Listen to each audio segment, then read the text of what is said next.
महालक्ष्मी व्रत कथा। इस कथा को सुनने से घर परिवार में मंगल, ऊर्जा, शांति और सौभाग्य का वास होता है। अगर आपको वीडियो पसंद आए तो लाइक, शेयर और सब्सक्राइब जरूर करें।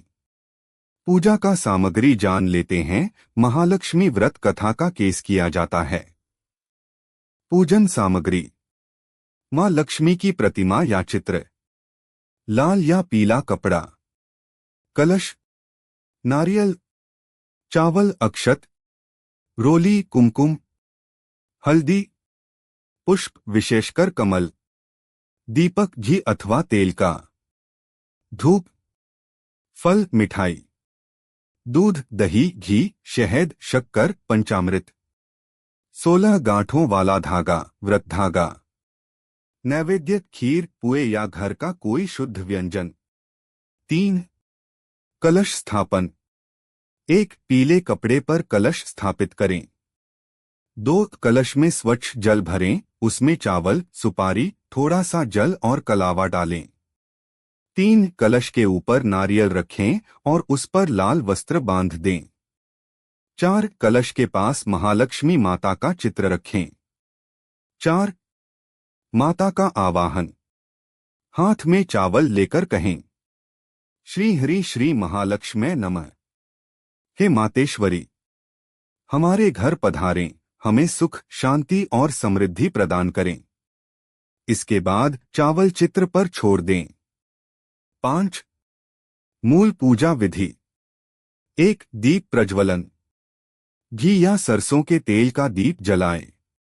धूप जलाकर माता को अर्पित करें। 2. जल और पंचामृत स्नान: माता की प्रतिमा चित्र पर हल्के हाथ से जल चढ़ाएं। अब पंचामृत से स्नान कराएं। पुनः स्वच्छ जल से स्नान कराएं। 3. श्रृंगार: रोली, हल्दी, चावल लगाएं। लाल चुनरी ओढ़ाएं यदि प्रतिमा है। फूल अर्पित करें। सुगंधित इत्र, अगरबत्ती का धुआं दिखाएं। 4. नैवेद्य अर्पण: खीर, पुए, फल, मिठाई अर्पित करें। यदि संभव हो तो कमल का फूल अवश्य चढ़ाएं। घर का बना शुद्ध भोजन ही चढ़ाएं। 5. कथा श्रवण: महालक्ष्मी व्रत कथा पढ़े या सुने। कथा के बाद माता की आरती करें। 6. व्रत का धागा बांधना: पूजन के अंत में 16 गांठों वाले धागे को दाहिने हाथ की कलाई पर बांधें। यह व्रत का प्रतीक होता है। 7. 16 दिन क्या करें?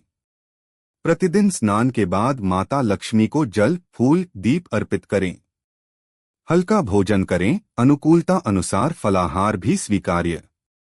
मन में शुद्ध विचार रखें, किसी से कठोर वचन न बोलें। शाम को दीपक जलाकर लक्ष्मी स्तोत्र या श्री सूक्त का पाठ करें। 8. 16वें दिन का विशेष पूजन: इस दिन विशेष रूप से कमल, लाल पुष्प और खीर का भोग लगाएं।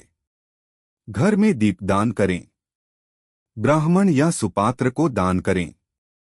वस्त्र, फल, अनाज, मिठाई या दक्षिणा। आरती के बाद व्रत का पारण करें। 9. अंतिम प्रार्थना: हे महालक्ष्मी माता, हम पर कृपा बनाए रखें। हमारे घर परिवार में सुख, शांति, सौभाग्य और स्थिर धन का निवास हो। प्राचीन समय में एक नगर में एक अत्यंत दानी, धर्मात्मा और सदाचारी राजा रहते थे। उनके राज्य में प्रजा सुखी थी, परंतु राजा के मन में एक ही दुख था। उनके घर में दरिद्रता का साया लगा रहता था और राजकोष दिन प्रतिदिन खाली होता जा रहा था। राजा समझ नहीं पा रहे थे कि इतना परिश्रम और सदाचार करने के बाद भी माता लक्ष्मी की कृपा क्यों नहीं बरस रही है।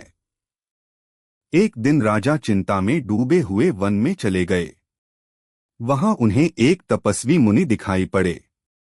राजा ने उनके चरणों में प्रणाम किया और अपना दुख बताया। गुरुदेव, मैं जितना कमाता हूं उससे अधिक धन कहीं न कहीं नष्ट हो जाता है। कृपा कर बताइए ऐसा क्यों हो रहा है। मुनि मुस्कुराए और बोले, राजन, तुम्हारे जीवन में लक्ष्मी की स्थिर कृपा नहीं है। उसके लिए महालक्ष्मी व्रत अत्यंत कल्याणकारी है।